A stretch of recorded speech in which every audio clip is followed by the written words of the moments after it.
ஒரு சீனில் வந்து அவர் மாடிப்படியிலேருந்து இறங்கி வரணுங்க. இறங்கி வரும்போது டைலாக் பேசிக்கிட்டே வரணும். அது அவர் டேரக்டர் சொன்னார், அப்பா நான் அங்கே பார்த்து நான் படிக்க கட்டி இறங்கி டைலாக் பேசிட்டே வரணும்னா அது முடியாதுப்பா. பேனா இப்படி வச்சுக்கோ, கேமரா இப்படி வைக்காத, அந்த படிக்கட்டு இறங்குறோம்ல, இந்த இந்த இங்கே கேமரா வச்சு இப்படி இறங்கும்போது நான் அங்கே பார்க்குற மாதிரி வரேன், லைட்டாக எப்படியும் பார்த்துக்கிறேன் அப்படின்னாரு.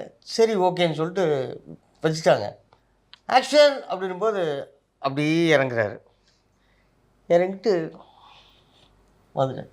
ஓகேவா சார், டைலாக்கே சொல்லியே சார். அப்பா டைலாக் சொல்லியப்பா, டப்பிங்கில் பேசிக்கிறேன்டா அப்படின்னு கீழே விழுந்தேன். அவன் பாப்பா என்ன ஒரு மைண்டில் அவரோட தாட்டே வேறு மாதிரினா, அதே மாதிரி அந்த மானிட்டரில் பார்த்தா அவர் இறங்கி வர்றதே தெரியுது, ஆனால் லிப்பும் பேசுகிற மாதிரி இருக்கு. அவ்வளோதான். இவ்வளோ ஜீனியஸ். அவர் சொல்லுவார், இப்படி தான்டா இந்த மாதிரி டைரக்டர் எத்தனையோ பேரை பார்த்துருக்கேன்டா, இங்கே வா, நான் சொல்கிறது நீ ஏற்றுக்கிறியோ அது வேறு விஷயம், ஆனால் ஏற்றுக்கிற மாதிரி இருந்துன்னா ஏற்றிக்கோ, ஏற்றுக்கிற மாதிரி தான் நான் சொல்லுவேன். அவர் சொன்னதே ஒரு குழப்பமாயிடுச்சு அந்த டைரக்டர். அந்த முன்னாடி பின்னாடி என்ன இருந்ததுன்னா அந்த காமெடியெல்லாம் ஐயோ அப்பா.